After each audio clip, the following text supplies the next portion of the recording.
भगवान श्री रघुनाथ जी का जन्म महोत्सव कई दिनों तक चलता रहा। कई दिनों की बात क्या करें, गोस्वामी तुलसीदास जी महाराज तो कहते हैं कि एक दिन जो था वो एक महीने के बराबर हो गया। मास दिवस कर दिवस भा मरम न जाना होए, रथ समेत रवि था के वो निशा कवन विधि हो।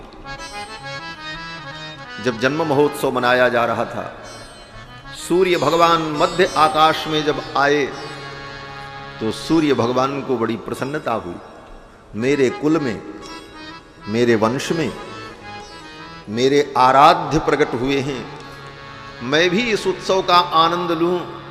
और सूर्य भगवान रुक गए, और सूर्य भगवान जब मध्य आकाश में रुक गए, अयोध्या का उत्सव देख करके इतना आनंद आया कि आगे बढ़े ही नहीं और उत्सव देखते रहे। और धीरे धीरे एक महीने बीत गया। मास दिवस कर दिवस भा मरम न जाना कोई। इस मर्म को, इस रहस्य को कोई जान नहीं पाया।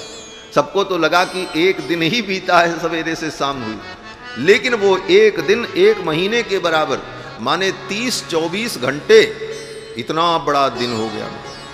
मास दिवस कर दिवस भा मर्म न जाना कोई, रथ समेत रवि था केहू निशा कवन विधि।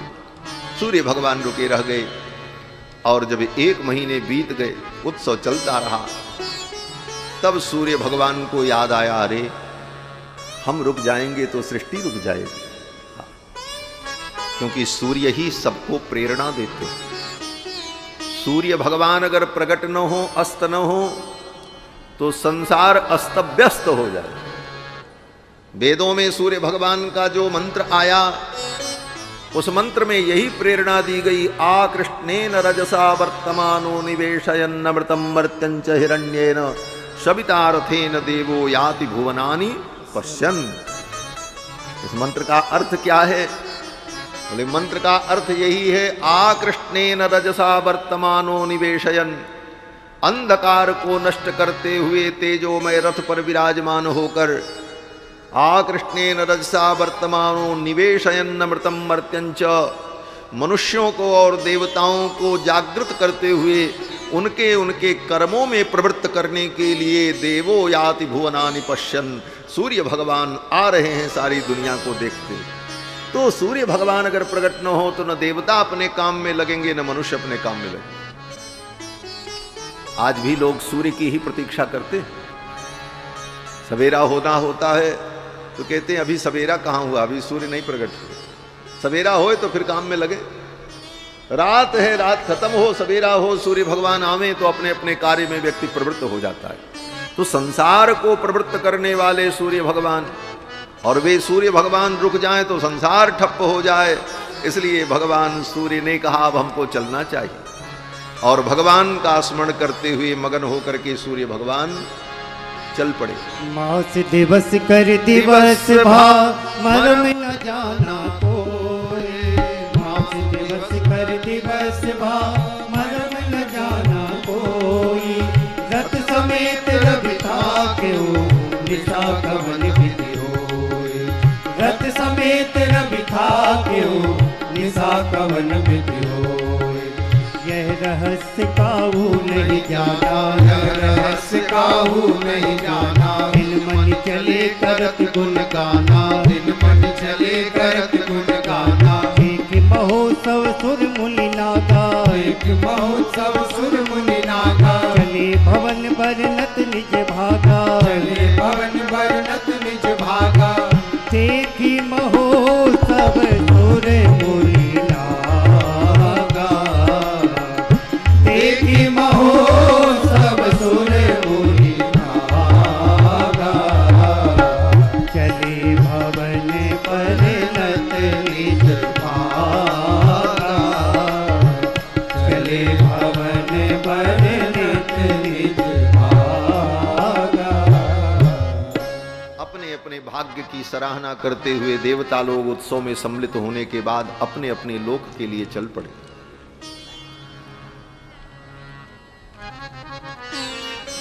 धीरे धीरे समय बीता। भगवान 11 दिन के हो गए। जब 12वां दिन आया तो गुरुदेव वशिष्ठ ने चारों कुमारों का नामकरण संस्कार किया। अतीत्यैकादशाहं तु नाम कर्म तथा करोत। 11 दिन बीत गए तो 12वें दिन गुरुदेव वशिष्ठ ने चारों कुमारों का नामकरण किया। क्या नामकरण किया?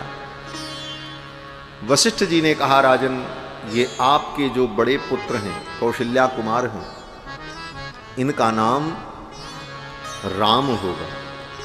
ज्येष्ठम रामम महात्मानम। आपके ये जो ज्येष्ठ पुत्र हैं, इनका नाम राम होगा और ये बड़े महान हैं। दशरथ जी ने कहा, गुरुदेव, राम का अर्थ क्या होता है? राम की मीनिंग क्या है? राम माने क्या? तो वशिष्ठ जी मुस्कुराने लगे और वशिष्ठ जी ने कहा, राजन, जो सबको आनंद प्रदान करते हैं, जो आनंद सिंधु हैं, जो आनंद कंद हैं, उनका नाम राम है। जो आनंद सिंधु सुख राशि, सीकरते त्रैलोक सुपासी।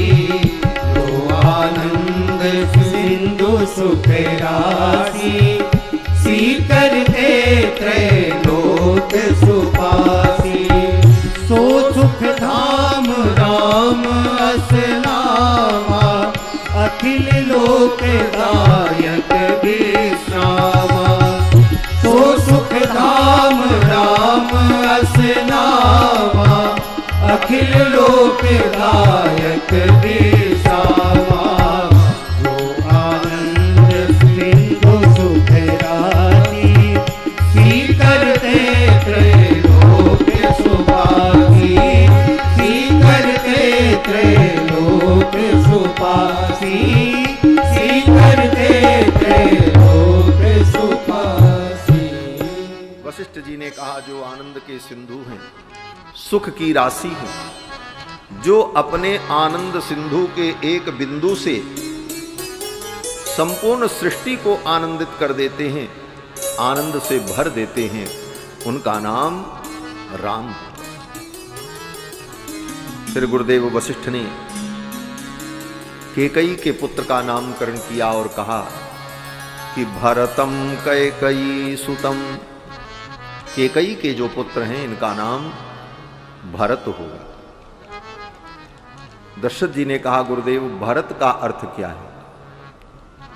वशिष्ठ जी ने कहा, जो भर दे उसका नाम भरत। सीधा सीधा अर्थ है। भरतीति भरतः। जो भर दे उसका नाम भरत। क्या भर दे? आपका बैंक भर दे कि आपकी तिजोरी भर दे?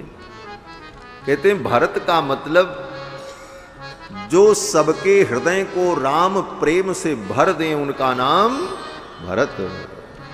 भरत चरित कर नेम तुलसी, जे सादर सुनहि, सी राम पद प्रेम अवसि होहि भवरस विरत। जिन भरत का चिंतन करने पर, भरत जी के चरित्र का अनुसंधान करने पर हृदय राम भक्ति से भर जाता है, इसलिए इनका नाम भरत हो। इसके बाद वशिष्ठ जी ने सुमित्रा के ज्येष्ठ पुत्र को गोद में लिया और कहा, इनका नाम लक्ष्मण होगा। सौमित्रिम लक्ष्मणमिति। ये सुमित्रा के जो पुत्र हैं, इनका नाम लक्ष्मण हो। दशरथ जी ने कहा, लक्ष्मण का क्या अर्थ है? वशिष्ठ जी ने कहा, लक्ष्मण का अर्थ है कि जिसके लक्षण अच्छे हों, जो अच्छे लक्षणों से युक्त हो, उसका नाम लक्ष्मण। क्या अच्छे लक्षण हैं? तो गुरुदेव वशिष्ठ ने कहा कि लक्षण धाम राम प्रिय, सकल जगत आधार। गुरु वशिष्ठ ते ही राखा, लक्ष्मण नाम उदार।